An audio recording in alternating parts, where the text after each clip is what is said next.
Good evening, everyone.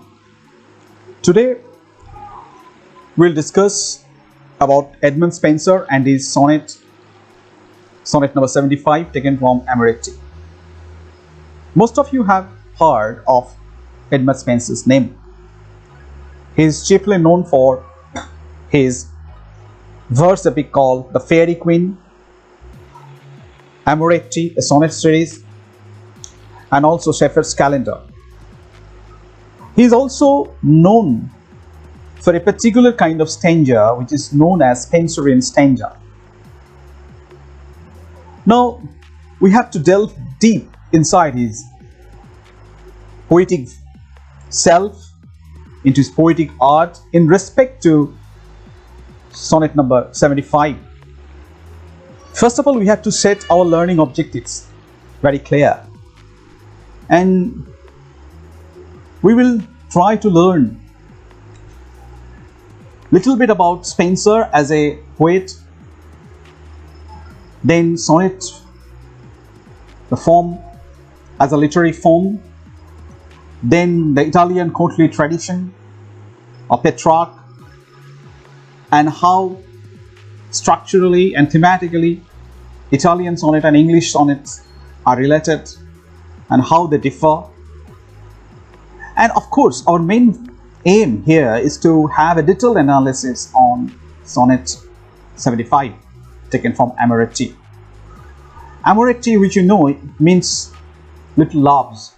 So, of course, this sonnet is about love. Now, before we delve deep inside into the sonnet number 75, taken from Amoretti, we have to know why should we read Spenser? Why a student of undergraduate and postgraduate courses of English literature, in fact literature of any language, should read Spenser. He, as a Renaissance poet, as a Renaissance English poet, used a lot of archaic forms, archaic words, as well as he innovated few phrases, coined new terms, much like Shakespeare. But reading his sonnets is not just a typical experience of reading English sonnets. In fact, Spenser was very serious about the art of poetry, about the duty of a gentleman, the duty of a courtly gentleman particularly, towards art, towards poetry. And he wrote to Sir Walter Raleigh in one of his letters, and I quote from that letter what Spenser thinks about poetry and literature in general. And I quote, "The general aim, therefore, of all the book is to fashion a gentleman or noble person in virtuous and gentle discipline."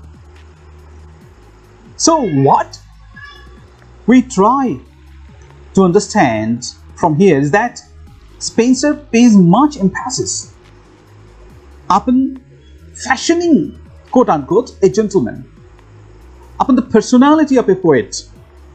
So he doesn't separate art from life. In fact, he was very serious, so serious that he considers his poetic art as part of his personality, as part of public life. So this defines Spenser as a poet throughout his career. Now, I also would like to refer to another text by Stephen Greenblatt. Stephen Greenblatt writes in his book called Renaissance Self-Fashioning. Now, what he writes there, I quote unquote, "In 16th century England, there were both selves and saints that could be fashioned. So Spenser also tried to fashion out this self, his poetic self, and his poetic sense. These are very related in his poetry. Now, Greenblatt also comments, and I quote unquote, about Spenser's poetic art. There is, in early modern period, a change in intellectual, social, psychological, and aesthetic structures that govern the generations of identities. So, Spenser, how should we analyze Spenser? How should we analyze Spenser's identities? Spenser's identities as a public figure, as a poetic figure, should not be judged solely on just one sonnet or two sonnets, or in fact the sonnets to the Amoretti. We should judge him on the basis of his Fairy Queen, the Shepherd's Calendar, and Amoretti. Of course, this sonnet 75, would give us a glimpse about Spenser's poetic art. Spenser as a poet, and Spenser as a great Renaissance figure. Now, we should try to first focus on what is sonnet. We know that sonnet is a fixed form, is a fixed verse form of Italian origin.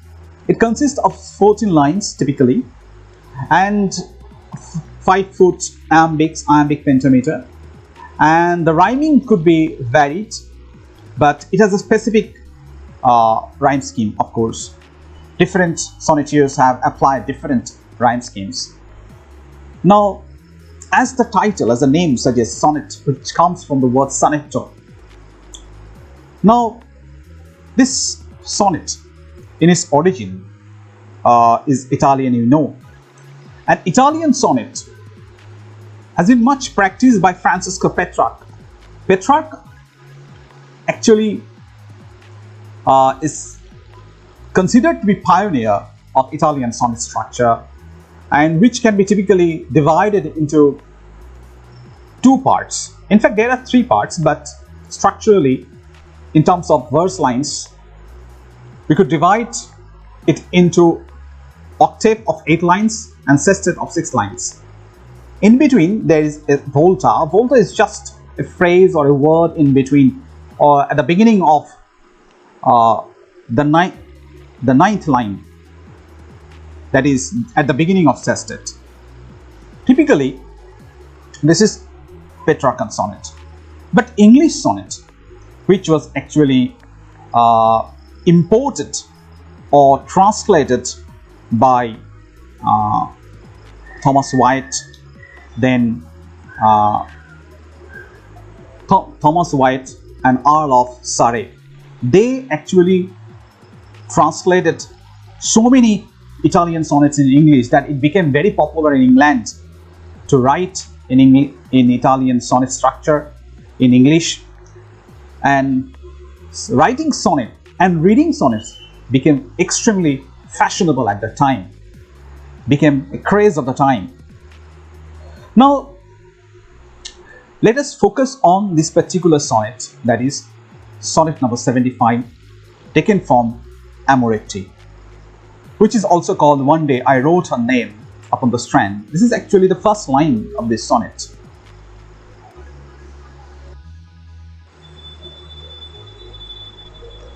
We'll focus on this sonnet and also try to connect the courtly love theme and the difference between, and the comparison in fact between Italian tradition and English tradition.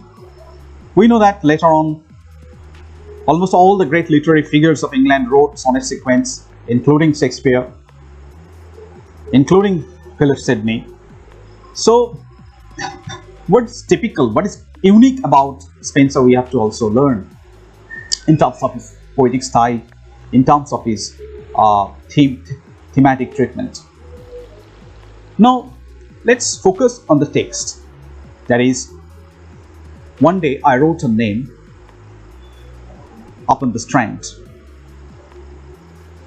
Let me just read line by line and then analyze it gradually, slowly. One day I wrote a name upon the strand. In simple prose, it means one day Spenser wrote her name. That means the name of his beloved. It could be, of course, it refers to Elizabeth Boyle. And in fact, Spenser wrote so many poetry, including epithalamion, including prothalamion, celebrating his relationship with Elizabeth. So this is actually the period when Spenser was courting Elizabeth. Now, what does Spenser say about her love and about his love and about Elizabeth? And he just tries to remember that one day he wrote her name upon the strand that is upon the sand beach of the ocean. But came the waves and washed it away. But notice the contradiction. The waves came and washed the name away. Again I wrote it with a second hand. Second hand means not just changing the hand. It doesn't mean changing hands. It means second time. It means trying again. So for the second time he wrote the name. He wrote the name of Elizabeth. But came the tide, again the wave came and made my pains his prey. Notice the archaic spelling. But you could also find lyricism here. Lyricism which comes out not only from rhyming, that is stand, hand, away, pray, but also from alliteration. Alliteration from the words, from the sounds like waves, wash away. Again I wrote it. Notice how diphthongs play an important role here. Came the tide, made my pains its prey. So this alliteration and the sound effects contribute to lyricism of this text. Apparent prose meaning is simple, that he again and again tried to write her name on the bench, on the beach of the ocean, but the waves washed it again and again. This is the first focus upon the actions of the speaker, that is poetic persona or the lover. How dramatic is the next section? Notice, vain man, said she. That means she replied, you are a vain man that dost in vain essay. Essay means trying hard, endeavoring in vain. You are a foolish man. You are a meaningless man. Your work is meaningless. Why? You are trying meaninglessly. And what is meaningless or foolish to do? What is vain to do? Immortal things so to immortalize. You are trying to immortalize immortal thing. This is stupid. This is foolish. So if your action is foolish, you are foolish. Now, this is not just a condemnation, but she is trying to actually resist the speaker, the poetic persona, from doing the stupid thing again and again, that is writing her name upon the strand, upon the sand, the beach of the ocean. Why? A speech is also a justification and an argument itself. She says, for I myself shall like to this decay, and eke my name and also my name be wiped out likewise. Simply, in English prose, it means this thing is foolish. Why? I myself shall decay In similar fashion, as my names are being washed away, as my names are being destroyed by the waves, I'll also be destroyed. My names are being wiped out by the waves. Similarly, I will also be wiped out by what?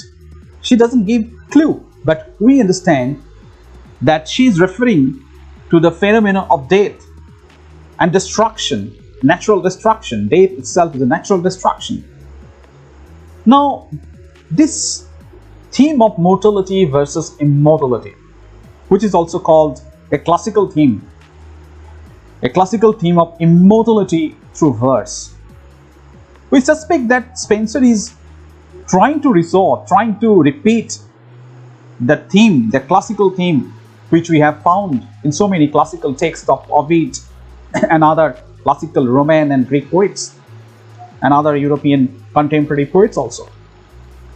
So Spenser is doing the same thing, trying to do the same, repeat the same theme, that is immortality through verse, which Shakespeare also tried to assert in his sonnets, in his texts.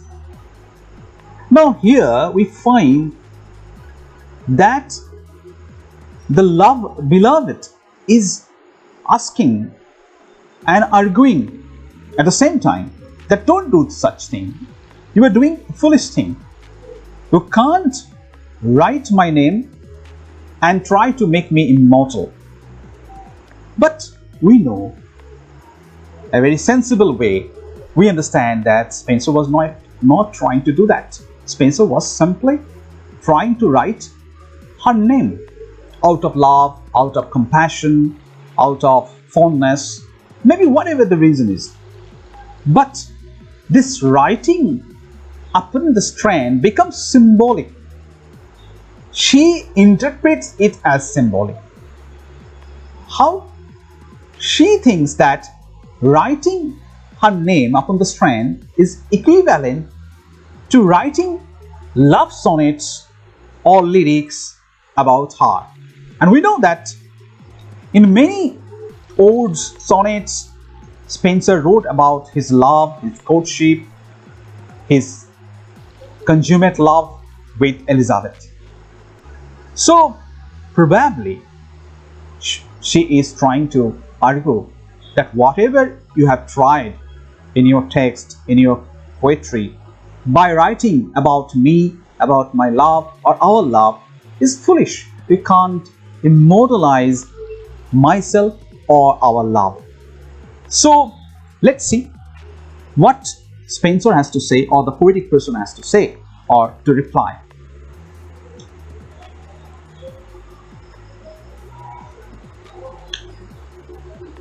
Not so, quote I.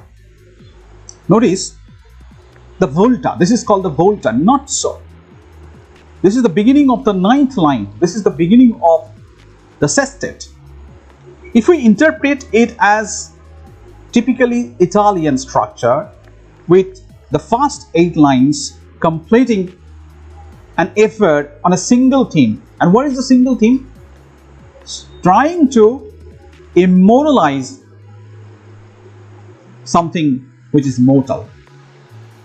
And that is the central thematic function as well as topic of the octave of the first 8 lines. Now in typical Italian sonnet, that is, we have said, as I again show you, that at the beginning of at the beginning of the 9th line, you will find a phrase or a word which will actually slightly contradict or take us to a new direction from the 9th line onwards.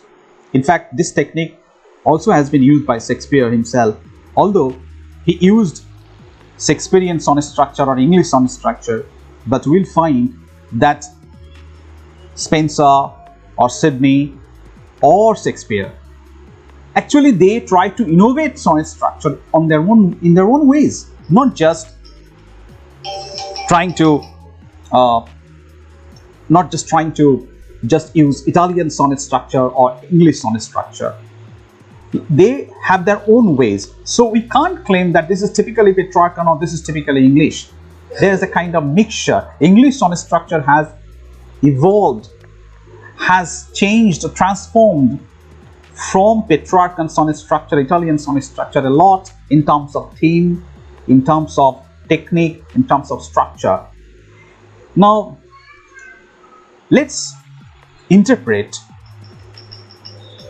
the next few lines, that is the sestet, that is the last 6 lines of Spenser's sonnet number 75. Now, he says that not so. This is the dramatic challenge to the argument or it's a counter argument of the first 8 lines. And what does the speaker has to say? Not so. Let baser things devise to die in dust, but you shall live by fame. Notice the confidence of the speaker. The speaker says, no, I will not allow that to happen. Let baser things, that is meaner things, earthly things, devise, that is find their way to die in dust. Let them try to be dust. Let them turn into dust. But you shall live. So it means that you are not baser. For me, you are not earthly things. For me, you are perhaps heavenly or more than earthly. So I will not allow you to die in dust, or I will not allow you to become a baser thing. You will live by fame. The question is, who will provide that fame? How would she achieve fame? Of course, through poetry. Of course, through the same symbolic act of writing. Here we find poetry becomes a means of achieving immortality. And this has been a great classical theme and recurring theme in European poetry, that through poetry, through art of poetry, you could confer immortality upon your subjects, whether your beloved or the object you try to describe through your poetry. So Spenser is asserting that immortality upon his beloved. My verse, your virtues rare shall eternize.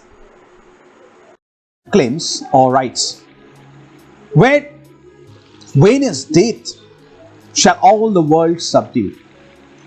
That means even after, whenever death shall subdue all the world.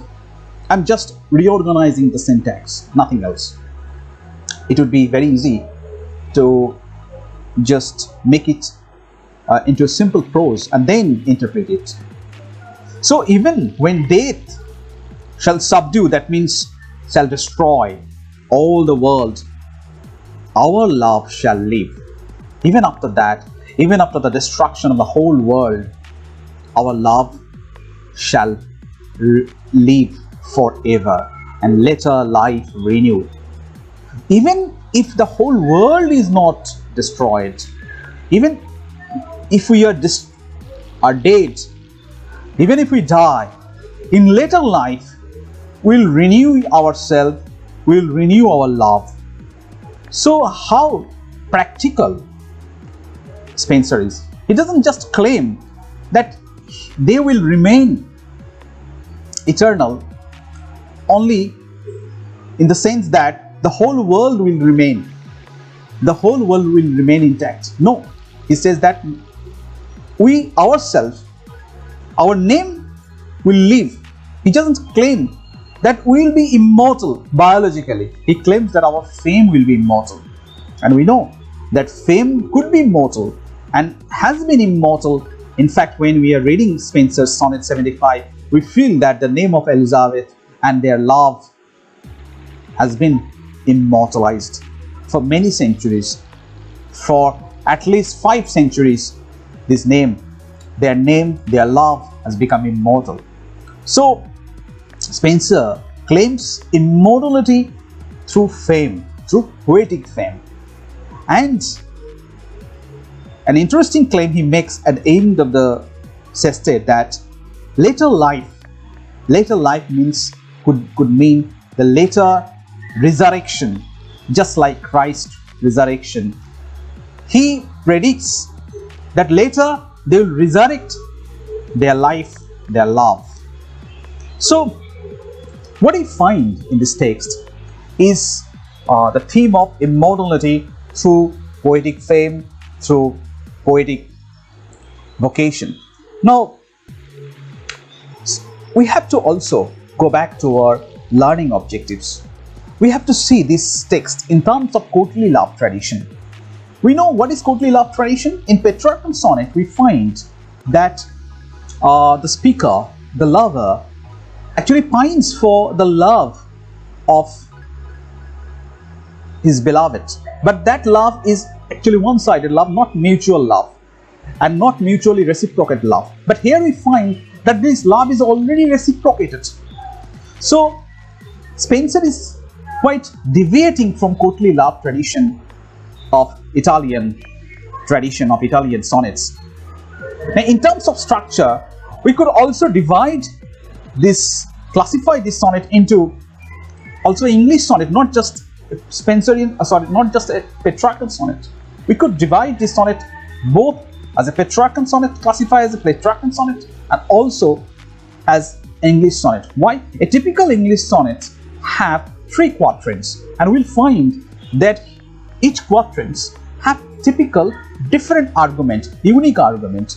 So here also find 3 quatrains of 4 lines each, and the ultimate 2 lines, as we find also in Shakespeare's couplet. Couplet is actually claimed to be Shakespeare's invention, but we know that Shakespeare can't claim just his authority over the couplet.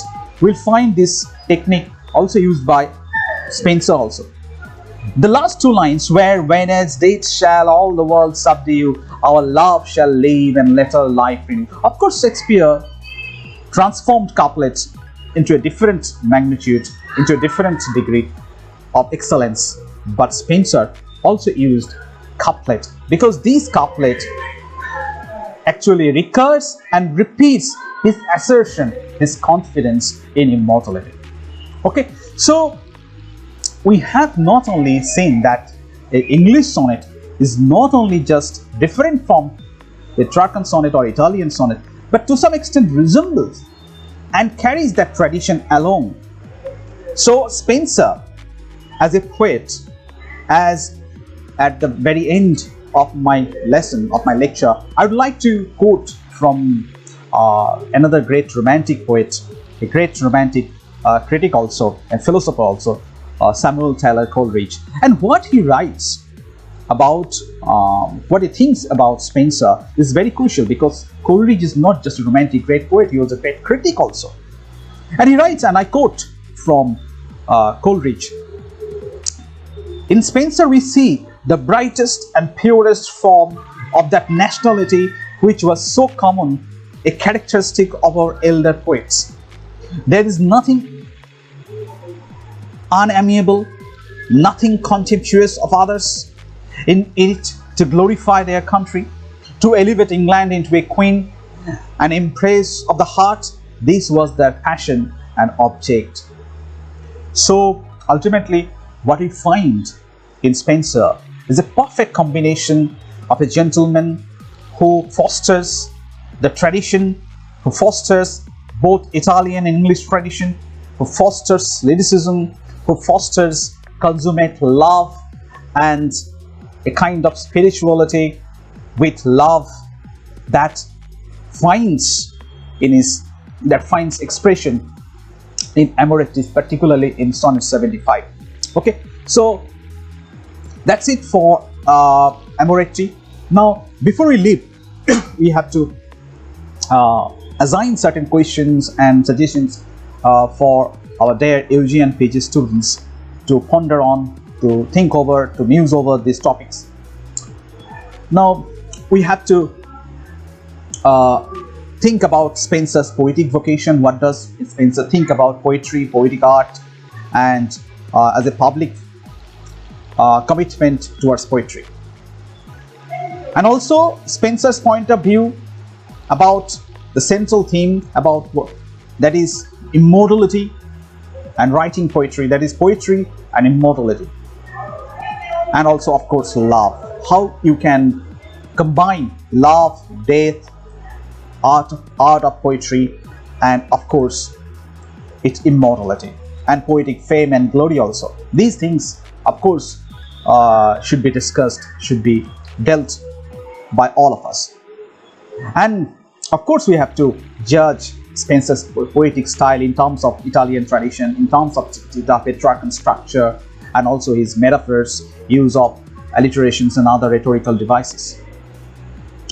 And we could also explore this text further with these references. Okay, so thanks for listening and watching this lecture on Spenser and Spenser's sonnet number 75. Thanks.